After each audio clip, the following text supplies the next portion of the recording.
Welcome to Chillin' 101. We hope this video helps.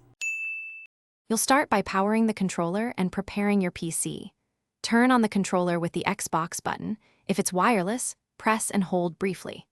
Once done, enable Bluetooth on your PC or plug in the Xbox wireless adapter, or use a USB cable for instant connection. Make sure Windows is updated because the OS often installs drivers automatically. You're doing this so pairing goes smoothly and the controller firmware matches Windows expectations, avoiding slow or dropped connections. Now you'll pair and confirm drivers. Open Settings, go to Bluetooth and Devices, then click Add Device and choose Bluetooth if using wireless. While in that dialog, press the controller's pair button until the ring flashes quickly. This tells your PC the controller is discoverable. If using a cable, Windows should detect and install drivers automatically. Wait for the confirmation message. Once the name appears, select it to pair. This process ensures Windows identifies the controller correctly and assigns the right input drivers for games.